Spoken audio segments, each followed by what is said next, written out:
Il existe une catégorie très particulière de femmes qui avancent dans la vie avec une sensation étrange et persistante, celle d'être régulièrement prises pour cible sans motif clair. Elles ne provoquent pas de conflits ouverts, ne cherchent pas l'affrontement, et pourtant, elles sont critiquées, mises à distance, parfois subtilement exclues. Bien souvent, cela se produit sans explication directe, sans accusation formulée, sans événement précis auquel se raccrocher. Si tu écoutes ces mots et que quelque chose résonne en toi, ce n'est pas un hasard. Il est possible que tu fasses partie de ces femmes. Tu portes en toi une qualité difficile à définir, presque impossible à nommer. Ce n'est ni une question de beauté, ni de réussite sociale, ni même de charisme au sens classique. C'est quelque chose de plus profond, de plus dérangeant pour l'inconscient collectif. Les autres ne savent pas toujours ce que c'est, mais leur système intérieur le perçoit immédiatement. Ils réagissent instinctivement, parfois avec malaise, parfois avec hostilité, comme si ta simple présence venait perturber un équilibre invisible qu'ils tentaient désespérément de maintenir. Cette perturbation vient d'une chose rare, une énergie intégrée dans un monde qui a appris à survivre en étant fragmenté. Là où beaucoup vivent coupés d'eux-mêmes, divisés entre ce qu'ils montrent et ce qu'ils ressentent réellement, toi, tu incarnes une forme de cohérence intérieure. Et cette cohérence agit comme un miroir brutal dans un paysage rempli de reflets brisés. Tu ne te fonds pas dans la foule. Tu renvoies une image. Et pour ceux qui n'ont jamais osé regarder leur propre ombre, ce reflet devient insupportable. Ce que tu es en train d'entendre n'a rien d'anodin. Cela va redonner du sens à chaque interaction étrange, à chaque tension inexpliquée, à chaque moment où tu t'es demandé si quelque chose n'allait pas chez toi. La vérité est que ce phénomène a été observé, étudié et nommé depuis longtemps. Le psychanalyste Carl Jung a consacré des décennies à explorer cette dynamique. Il expliquait que lorsqu'un individu incarne une forme de totalité psychique dans un environnement dominé par le masque social et la dissimulation, il devient un rappel vivant de ce que les autres ont abandonné en eux-mêmes. Les réactions négatives que tu subis ne parlent pas de toi. Elles parlent de ce que tu représentes. Tu rappelles aux autres une version d'eux-mêmes qu'ils ont reniée pour s'adapter, pour être acceptés, pour survivre. Et ce rappel silencieux agit comme une menace. Non pas parce que tu juges, mais parce que ton existence même prouve qu'une autre manière d'être est possible, vivre sans jouer un rôle permanent, sans trahir constamment son monde intérieur. C'est pour cette raison que l'hostilité est rarement frontale. On ne t'attaque pas toujours ouvertement. À la place, tu remarques des exclusions répétées, des conversations qui s'arrêtent quand tu arrives, des invitations qui n'arrivent jamais, des murmures qui circulent en arrière-plan. Il ne s'agit pas d'une vengeance personnelle. C'est un mécanisme de défense collectif. Face à un miroir qu'ils n'ont pas choisi, beaucoup préfèrent détourner le regard ou tenter de briser le miroir. Il t'est peut-être déjà arrivé d'entrer dans un groupe, de parler très peu, et pourtant de sentir une tension étrange monter simplement parce que tu étais là. Ce malaise ne t'appartient pas. Il appartient à ceux qui ne supportent pas ce que ta présence révèle. Ta solitude n'est pas le signe d'un défaut caché en toi. Elle est le résultat naturel d'une incompatibilité de fréquence. Tu ne repousses pas les autres. Tu vibres simplement à un niveau qui ne s'accorde pas avec la performance permanente et la fausse cohérence. Avant d'aller plus loin, prends un instant pour comprendre ceci: si ces mots te touchent, ce n'est pas parce que tu es fragile ou différente par erreur. C'est parce que tu portes quelque chose de rare. Et si tu veux continuer à explorer cette vérité, à comprendre pourquoi certaines femmes déclenchent des réactions aussi viscérales sans rien faire de mal, abonne-toi maintenant à cette chaîne. Ce contenu est conçu pour celles qui refusent de se réduire pour être tolérées, pour celles qui veulent comprendre sans se trahir, et pour celles qui sentent au fond d'elles que leur solitude n'est pas une punition, mais un signal. Le deuxième signe est souvent celui qui provoque le plus de confusion chez les autres, et parfois même chez toi. Tu ne participes pas au théâtre émotionnel. Là où beaucoup vivent dans l'excès, dans la dramatisation permanente, dans la recherche inconsciente de réaction et d'intensité, tu demeures stable. Quand une crise éclate, quand les émotions sont mises en scène pour attirer l'attention, quand le chaos devient un moyen de se sentir vivant, tu ne te laisses pas aspirer. Tu observes, tu ressens, mais tu ne te dissous pas dans la tempête. Et cette posture, aussi calme soit-elle, provoque une hostilité sourde. Cette stabilité n'a rien à voir avec de la froideur ou de l'indifférence. Elle est le fruit d'une intégration intérieure. Tu n'as plus besoin de t'agiter émotionnellement pour confirmer ton existence. Mais pour ceux qui n'ont jamais appris à se réguler, cette constance est perçue comme une provocation. Ils interprètent ton calme comme un jugement implicite, ton absence de réaction comme une preuve de supériorité, alors qu'en réalité, tu as simplement dépassé le besoin de validation par la turbulence émotionnelle. Beaucoup d'égos se construisent autour de la réaction des autres. L'attention, les réponses affectives, les confrontations deviennent des carburants psychiques.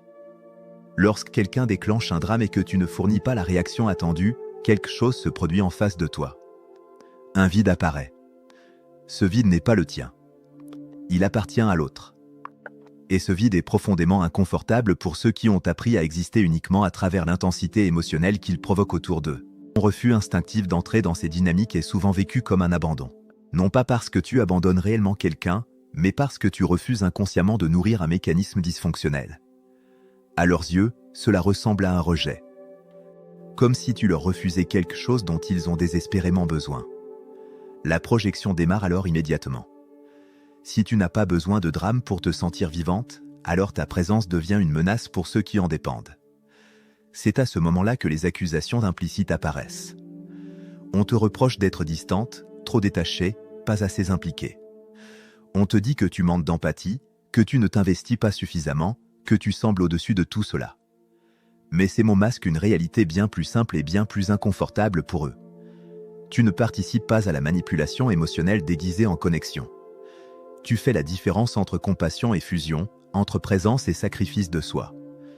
Et tu refuses d'échanger ta paix intérieure contre les émotions non résolues des autres. Il est probable qu'on t'ait déjà demandé d'être plus souple, plus accommodante, plus chaleureuse. Peut-être même t'ont reproché tes limites en les qualifiant de dureté ou de froideur. Mais ce langage révèle surtout une tentative de te faire descendre à une fréquence plus basse, afin que les autres se sentent moins exposés. Ces demandes n'ont jamais pour but ton bien-être ou ton évolution. Elles cherchent avant tout à préserver le confort émotionnel de ceux qui ne veulent pas regarder leur propre instabilité. Ce que peu de gens comprennent, c'est que ta stabilité agit comme un révélateur. Elle met en lumière l'immaturité émotionnelle de ceux qui confondent intensité et profondeur. Tu ne refuses pas le lien. Tu refuses le chaos déguisé en intimité. Tu ne rejettes pas les émotions. Tu refuses qu'elles deviennent des outils de contrôle, de dépendance ou de chantage affectif. Cette posture te place souvent dans une position inconfortable. Tu deviens celle qu'on accuse de ne pas jouer le jeu, celle qui ne réagit pas comme prévu, celle qui ne valide pas les scénarios émotionnels collectifs. Et pourtant, ce que tu incarnes est une forme avancée de maturité psychique. Tu sais rester présente sans te perdre. Tu sais l'écouter sans absorber. Tu sais être là sans te dissoudre. La solitude qui peut en découler n'est pas le signe que tu fais fausse route. Elle est le résultat naturel d'un décalage profond entre ton rapport aux émotions et celui d'un monde qui confond souvent agitation et authenticité. Tu n'es pas insensible. Tu es intégré. Et cette intégration, parce qu'elle expose le désordre intérieur des autres, est souvent vécue comme une offense silencieuse. Si tu te reconnais dans cette description, sache que ce calme que tu portes n'est pas une anomalie. C'est une force. Une force qui dérange ceux qui n'ont jamais appris à se tenir eux-mêmes. Une force qui refuse de nourrir le vide émotionnel collectif. Et c'est précisément pour cela qu'elle déclenche autant de résistance invisible. Le troisième signe apparaît dans un domaine encore plus sensible, parce qu'il touche directement à ton intégrité. Tu es cohérente. Quand tu ressens quelque chose, tu ne le nies pas. Quand tu penses quelque chose, tu ne le déguises pas inutilement. Et quand tu crois profondément en une valeur, tu agis en accord avec elle, même si cela te coûte socialement. Cette continuité entre ce que tu ressens, ce que tu penses et ce que tu fais n'est pas commune. Elle est même profondément déstabilisante dans un monde où la plupart des gens vivent en négociation permanente avec eux-mêmes. Beaucoup ressentent une chose, en disent une autre, et en font une troisième. Leurs opinions changent selon la personne en face d'eux, leurs valeurs s'adaptent au contexte, leurs convictions se déplacent au gré de la pression sociale. Ils vivent dans un compromis intérieur constant, tiraillés entre leur vérité et leur peur du rejet. Cette fragmentation est devenue la norme, au point que la cohérence est perçue comme une anomalie. Toi, tu ne fonctionnes pas ainsi. Tu ne ajustes pas ton centre en fonction de ton public. Tu ne modifies pas ton axe pour être mieux accepté. Ton compas intérieur reste stable, même lorsque l'environnement te pousse à te contredire. Et ce qui devrait être reconnu comme de l'intégrité est souvent interprété comme de la dureté. On te qualifie de rigide, d'intense, d'intransigeante, parfois même d'excessive. Mais derrière ces mots se cache une autre vérité, rarement formulée honnêtement, ta cohérence met en évidence l'incohérence des autres. Lorsque quelqu'un vit sans centre solide, ta stabilité devient un rappel constant de ce qui lui manque. Tu deviens un point de référence involontaire. Et pour ceux qui se sont construits en s'adaptant sans cesse, en se pliant aux attentes extérieures, cette référence est profondément inconfortable. Elle souligne le prix qu'ils ont payé pour être acceptés. Elle révèle les concessions morales, émotionnelles et identitaires qu'ils ont normalisées. C'est à ce moment-là que les critiques prennent une forme trompeuse. Elles se déguisent en conseils bienveillants. On te dit de te détendre, d'être plus flexible, de ne pas être aussi exigeante envers toi-même et envers les autres. On te suggère de faire des compromis, de t'adapter davantage, de lâcher un peu de lest. Mais si tu traduis ces messages avec lucidité, leur sens réel apparaît clairement, on te demande de te plier pour que les autres n'aient pas à faire face à leur propre manque d'alignement. Ta verticalité dérange parce qu'elle révèle l'absence d'axe chez ceux qui ont appris à survivre en se contorsionnant intérieurement. Ils ont confondu adaptation et trahison de soi, souplesse et effacement. Et lorsque tu refuses d'entrer dans ce jeu, tu exposes une vérité qu'ils préféreraient ignorer. Il est possible de rester entier sans s'isoler du monde, mais cela exige un travail intérieur que beaucoup n'ont jamais entrepris. Cette dynamique touche directement à ce que l'on appelle l'ombre psychique. Ces parties de soi que l'on refuse de reconnaître, que l'on nie, que l'on projette sur les autres pour préserver une image acceptable. Tu as fait, consciemment ou non, un travail que beaucoup évitent toute leur vie. Tu as regardé tes contradictions, tes zones inconfortables, tes élans moins flatteurs. Tu as reconnu ta capacité à être dur, à juger, à te refermer parfois. Et au lieu de refouler ces aspects ou de les projeter, tu les as intégrés à ta conscience. Cette intégration crée une stabilité intérieure rare. Tu n'as pas besoin de te raconter que tu es uniquement bonne, uniquement généreuse, uniquement lumineuse. Tu sais que tu es complète. Et c'est précisément cette complétude qui empêche les autres de te projeter leur part refoulée. Leur psychisme tente de te charger de ce qu'ils refusent de voir en eux-mêmes, mais ton intégration renvoie ces projections à leur point d'origine. Pour ceux qui dépendent de la projection pour maintenir leur image d'eux-mêmes, cette impossibilité est profondément désorientante. Ils ne peuvent pas te faire porter leur zone d'ombre. Ils ne peuvent pas te transformer en coupable, en responsable, en écran de décharge. Alors l'inconfort augmente. L'hostilité se raffine. Elle devient plus subtile, plus diffuse, mais aussi plus persistante. Tu n'es pas rejeté parce que tu es dur. Tu es mise à distance parce que tu es centré. Tu n'es pas attaqué parce que tu manques de souplesse. Tu déranges parce que tu refuses de te fragmenter pour rassurer les autres. Ta cohérence agit comme une lumière crue sur un paysage intérieur instable. Et face à cette lumière, beaucoup préfèrent détourner le regard plutôt que de réajuster leur propre centre. Si cette partie de toi a souvent été critiquée, si l'on a tenté de te faire croire que ton intégrité était un défaut, il est temps de comprendre ce qui se joue réellement. Ce que tu incarnes n'est pas une rigidité stérile. C'est une fidélité à toi-même. Une fidélité qui exige du courage dans un monde qui récompense l'adaptation sans conscience. Et cette fidélité, parce qu'elle est rare, continue de provoquer des réactions aussi fortes que silencieuses. Le 4e mouvement marque un basculement intérieur que peu de personnes atteignent réellement. À ce stade, tu comprends que ton isolement n'est pas une erreur de parcours, ni une anomalie sociale à corriger. Il est la conséquence directe d'un alignement profond. Tu ne peux pas feindre l'intérêt là où il n'y a pas de résonance réelle. Tu ne peux pas simuler l'enthousiasme dans des échanges creux. Tu ne peux pas fabriquer de la chaleur dans des liens forcés. Ce n'est pas un manque de compétences sociales. C'est une honnêteté énergétique. Ton système intérieur refuse désormais toute forme d'auto-trahison, même subtile. Dans un monde qui valorise la fluidité sociale plus que la vérité relationnelle, cette posture fait de toi une étrangère. Beaucoup ont appris à maintenir des liens par convenance, par peur de l'exclusion, par besoin d'appartenance. Ils sourient, acquiescent, s'adaptent, même lorsque leur énergie se vide. Toi, quelque chose en toi sait que ces faux ajustements coûtent cher. Chaque interaction dissonante ponctionne ta force vitale. Chaque compromis non conscient fragmente un peu plus ton intégrité. Et cette intelligence instinctive t'empêche d'aller dans des espaces où tu devrais te diminuer pour être toléré. Cette conservation de ton énergie n'est pas un signe de supériorité morale. C'est un acte d'auto-préservation. Ton psychisme reconnaît ce qui le nourrit et ce qui l'épuise. Là où d'autres acceptent de se scinder intérieurement pour rester intégrés socialement, toi, tu as appris que l'authenticité n'est pas négociable. Tu sais, parfois à travers des expériences douloureuses, que te trahir pour être accepté te coûte bien plus que la solitude. Mais cette fidélité à toi-même est rarement comprise. Beaucoup interprètent ton refus de simuler comme de l'arrogance. Ils perçoivent ta sélection relationnelle comme du mépris. Ils confondent ton silence avec du jugement. Et une fois encore, la projection s'active. On te décrit comme distante, froide, inaccessible. Pourtant, la réalité est simple, tu refuses de te diluer pour appartenir à des espaces qui exigent que tu sois moins que entière. Cette pression à être normale, à te fondre, à te rendre plus accessible émotionnellement est constante. Et elle est particulièrement violente pour les femmes qui refusent de jouer le rôle de la disponibilité affective permanente. Une femme qui ne se rend pas petite, qui ne feint pas l'intérêt, qui ne se transforme pas en version rassurante pour l'autre devient une anomalie sociale. Son intégrité est perçue comme une attaque contre la convention collective, contre ce pacte tacite qui consiste à rester partiellement vivant, partiellement honnête, partiellement présent.